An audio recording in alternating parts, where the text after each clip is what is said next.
నన్ను నమ్మి దాదాపు ₹1 కోటి దాని మీద ఇన్వెస్ట్ చేయాలంటే సామాన్యమైన విషయం కాదు. అలాంటిది నన్ను నమ్మి ఫలాపేక్ష ఏమీ లేకుండా అది ఆడినా ఆడకపోయినా మంచి సినిమా తీసామన్న తృప్తి ఉంటే చాలన్న దీనికి నిర్మాత మా మిథునం ఆనందరావు గారిని సవినయంగా వేదిక మీదకి ఆహ్వానిస్తాం. ఎందుకంటే ఇవాళ నిర్మాత లేకపోతే దర్శకులు లేడు, టెక్నీషియన్స్ లేరు.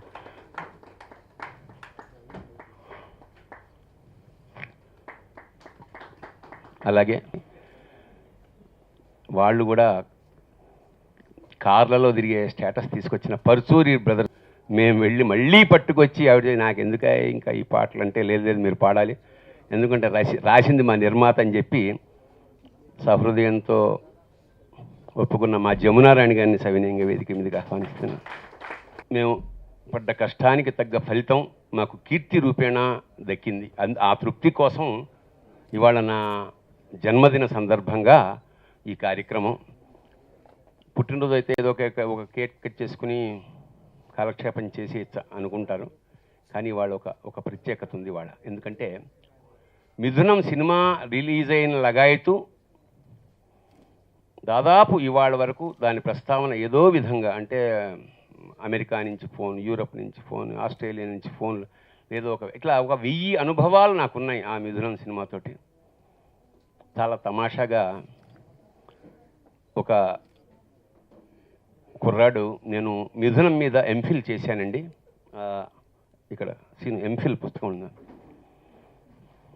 ఎంఫిల్ ఎందుకయ్యా సినిమా మీద అంటే, శ్రీరమణ మిథునం తనికెళ్ల భరణి చిత్రం, శ్రీరమణ మిథునం కథ తనికెళ్ల భరణి మిథునం సినిమా అని తులనాత్మక పరిశీలన. ఇది సినిమాకి గౌరవాన్ని పెంచడం నిజంగా.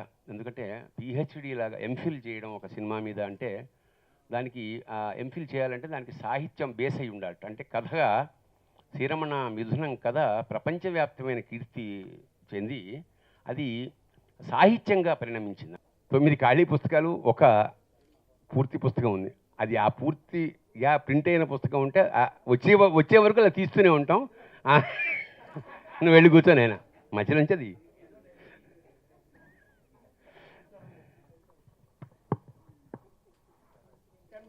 ఎంటీ సినిమా తన సొంత సినిమాగా భావించిన నా రిలీజ్కి మా నిర్మాతకి సహకరించి మా బాలాజీ నాలింగాన్ని వచ్చి వారిని కూడా ఒక తెల్ల కాగితాల పుస్తకం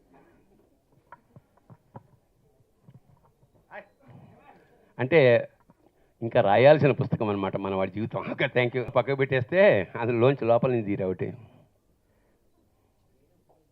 చదివి తీకు.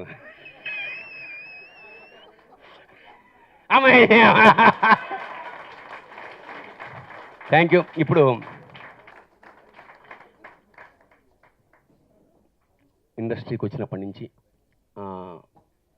శివాజీని నాకున్న అనుబంధం ఏంటంటే అన్నదమ్ముల అనుబంధం లాంటిదే. మేము ఇండస్ట్రీలో ఫస్ట్ టైం ఇద్దరం కలిసి విదేశీ యానం మొదలెట్టిన వాళ్ళం అన్నమాట. అంటే ఇక సింగపూర్, మలేషియా రకరకాల మా అనుభవాలు ఇంకా చెప్పాలని అలా ఎక్కడైనా ఖాళీ ఉంటే ఇద్దరం కలిసి విదేశాలు తిరిగేస్తుండేవాడిని. ఇప్పుడు ఎవడి విదేశాలు వాళ్ళు తిరుగుతున్నాం. అది ఇవాళ మా సెక్రటరీగా అత్యంత అద్భుతంగా నిర్వహిస్తూ అకారణంగా నన్ను కూడా అందులోకి లాగి నా చేత కూడా కొన్ని మంచి పనులు చేస్తున్నాడు. 30 years బ్యాక్ ఆయన రాల్పల్లి గారి ఇంట్లో ఉండేవారు. నేను బ్యాచిలర్గా మద్రాసులో విశ్వనాథ్ గారి ఇంటి పక్కన చిన్న అపార్ట్మెంట్లో ఉండేవాడిని. డబ్బులు లేవు, 2 రోజులు భోజనం చేయలే. ఒకరోజు ఆయనకి ఎవరు అడ్వాన్స్ ఇస్తే ఎందుకు నన్ను చూడాలనిపించి నా రూమ్కి వచ్చేవాడికి డొక్కలు బక్క చిక్కిపోయి టీ కూడా తాగి 2 days అయింది. నన్ను అబ్జర్వ్ చేసి టిఫిన్కి వెళ్దామంటే నా మొహమాట వద్దు, నన్ను ఇప్పుడే చేశాను అన్నాను. లేదురా టిఫిన్కి వెళ్దామని సెంటర్లో తీసుకెళ్ళి టిఫిన్ చేయించి, నా జేబు చాలా బరువుగా ఉందిరా శివ, ఇది కొంచెం నీ దగ్గర దాయి నేను తర్వాత అడిగినప్పుడు ఇద్దరికెళ్ళని ఇచ్చాడు. అంత మహానుభావుడు నా భరణి. ఆ స్నేహం ఈ 32 ఏళ్ళ నుంచి అలాగే ఉంది. థ్యాంక్ యూ అనే. Love you love you love you. Thank you. రకరకాల విశిష్ట సేవలు అందించిన వాళ్ళకి సన్మానం చేయడం ఆయనకి అలవాటు. ఇవాళ మనకి సినిమాకి అదృష్టం ఏంటంటే అతను తీసిన సినిమా మీద ఒక పుస్తకం ఆవిష్కరిస్తూ దానికే ఇదే సన్మానం, ఎందుకంటే సినిమాకే సన్మానం చేస్తున్నాడు. ఇవాళ అతను పుట్టినరోజున అందుకు నాకు చాలా సంతోషంగా ఉంది. నిజమైన సన్మానం భరణి, ఈ పుట్టినరోజు నువ్వు గుర్తుపెట్టుకో. అంటే మిథునం తీసినందుకు జనం గుర్తుపెట్టుకున్నారు నేను. ఈ పుట్టినరోజు నిజంగా నువ్వు గుర్తుపెట్టుకో. ఇంతమంది ఆశీస్సులు నీకు ఉన్నాయి. ఇవాళ తెలుగు సినిమా ఇండస్ట్రీలో తను ఇందాక ఒక చురక వేసాడు ఏంటంటే రైటర్స్కి పావలా బేడ ఇచ్చే రోజుల్లో మేము ఇదని. ఓకే, మేము పేరు తెచ్చాం, కానీ ఇవాళ రోజున ఏమైందంటే నిజంగానే రచయిత పరిస్థితి చాలా దీనంగా ఉంది. అంటే టైటిల్స్ ఎండ్ కార్డు ఒకటి వస్తుంటుంది, రచనా సహకారం వెళ్తుంటాయి పేర్లు. అంటే ఆ రచయిత బతుకట్టు అయిపోయింది. ఆఖరికి అది ఎవడో చూడడం తెలిసి వాళ్ళకి ఆ కార్డు ఎవడో. అలాంటి పరిస్థితుల్లో ఉన్నందుకు ఏ రచయిత అయినా ఇవాళ ఏం చేస్తున్నాయంటే దర్శకుడు అవ్వాలని. ఇందాక తను చమత్కారంగా అన్నాడు, నాకు తప్పక నేను దర్శకుడు అయ్యానని. కానీ భరణి, నువ్వు ఎలాగూ ఇంత పేరు ప్రకాశం చూసిన వెంటనే మనసు ఏదో ఒక నా మనసు నాలో లేదు. ఒక ట్రాన్స్ అంటాం చూసారా, ఒక తపస్సు చేస్తే మామూలుగా అంటూ ఉంటారు, ఆ తపస్సు చేసిన ట్రాన్స్ నాకు తెలియదు. కానీ నేను సివిల్ సర్వీసెస్ కోచింగ్లో ఉన్నాను కాబట్టి పిల్లలకి పాఠం చెప్పేటప్పుడు వాళ్ళకి ఏదైనా ఒక మంచి పాయింట్ చెప్పినప్పుడు మనసు చాలా తృప్తిగా అనిపిస్తూ ఉంటుంది. దానికి మించిన తృప్తి ఒకటి కలిగింది. అసలు థియేటర్లో వస్తూ ఉంటే అలా కళలో నడుస్తున్నట్టుగానే ఇంటికి వచ్చేసాను. ఏమీ తోచలేదు అసలు, ఒకలాంటి తపన. వెంటనే ఏం చేయాలనుకుని పుస్తకం మీద రాసేసాను. దాన్ని రాసిన తర్వాత భరణ్ గారు పరిచయం అయినప్పుడు వారితో చెప్పి 1-2 సంఘటనలు చెప్పినప్పుడు రాయండమ్మ పుస్తకం అని అన్నారు. నిజంగా ఒక పుస్తకంగా రాద్దాము అని తలపెట్టినప్పుడు ఏం రాయాలో నిజంగా నాకు తెలియలేదు. ఎందువలన అంటే ఇక్కడ విద్వాంసులు ఉన్నారు, చదువుకున్న వాళ్ళు ఉన్నారు, రసజ్ఞులు ఉన్నారు, మామూలుగా సినిమాని సినిమాగా చూసిన వాళ్ళు కూడా ఉన్నారు. ప్రతి అక్షరం, ప్రతి సన్నివేశం కూడా ఎంతో అంతరార్థాన్ని ఇముడ్చుకున్నది.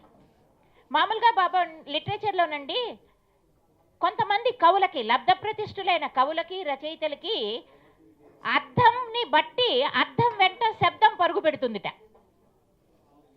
అంటే ఒక శబ్దం రాసేస్తే ఆ శబ్దంలో ఎన్ని అర్థాలు కావాలో అన్ని అర్థాలు మనకి కనిపిస్తాయి. మామూలుగా నేను పుస్తకంలో కూడా రాశాను, మొదటి సన్నివేశంలో నెయ్యి అంటుంది, పొయ్యి అంటాడు.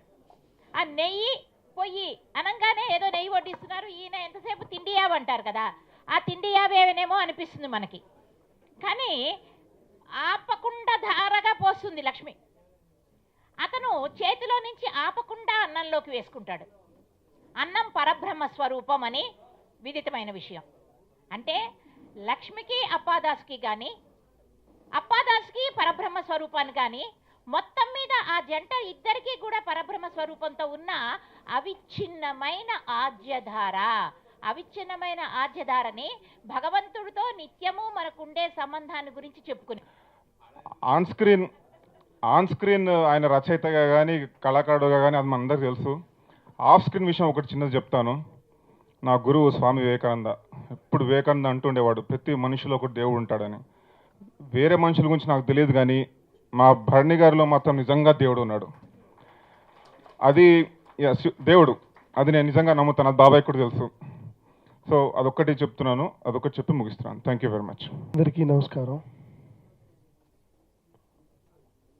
చిన్నప్పటి నుంచి యాక్చువల్గా నేను సినిమా పిచ్చివాడిని. ఇంతకుముందు చాలా సందర్భాల్లో చెప్పాను, చిన్నప్పుడు చాలా పేదవాడిగా ఉన్నప్పుడు కూడా త్రిమూర్తుల వ్రత కథ చదివితే 3 పైసలు 5 పైసలు దక్షిణ వచ్చేది. అట్లాంటి ఒక 15 కథలు సాయంకాలం 4 నుంచి 7 లోపే చదివేసి వచ్చి 45 పైసలు రాగానే మరి కథ మీద దృష్టి ఉండేది కాదు, ఎందుకంటే సినిమా టికెట్ 45 పైసలు. అంతటి సినిమా పిచ్చివాడిని అనమాట. ఆ క్రమంలో ఏదో భగవంతుడు నాకు ఒక ఆర్థిక పరిపుష్టత ఇచ్చిన తర్వాత 70వ పేజీలో నా గురించి మేడం గారు రాశారు. అది అక్షర సత్యం. అది అమ్మాయి పెళ్లి చేయడం, మా పెద్దమ్మాయి పెళ్లి చేశాను అదే సంవత్సరం, అదే టైంలో మంత్స్ తేడాలో, అదే టైంలో భరణి గారు శ్రీరమణ గారు ఈ కథ చెప్పడం. ఇది కూడా మా అమ్మాయి పెళ్లిలాగే చేస్తాను అని ఆయనకి మాట ఇవ్వడం, అదేవిధంగా చేయడం. ఇప్పుడు మా అమ్మాయి కూడా ఎంతో ఆనందంగా ఉంది. ఈవెన్ మిథునం కూడా నాకు అంతే కీర్తి ప్రతిష్టలు తీసుకొచ్చింది. కాబట్టి 2 పెళ్ళిళ్ళు ఒకేసారి చేశానన్న సంతృప్తి నాకు దక్కింది. యాక్చువల్గా నన్ను నమ్మి దాదాపు 1 కోటి రూపాయలు దాని మీద ఇన్వెస్ట్ చేయాలంటే సామాన్యమైన విషయం కాదు. అలాంటిది నన్ను నమ్మి ఫలాపేక్ష ఏమీ లేకుండా, అది ఆడినా ఆడకపోయినా మంచి సినిమా తీసామన్న తృప్తి ఉంటే చాలన్న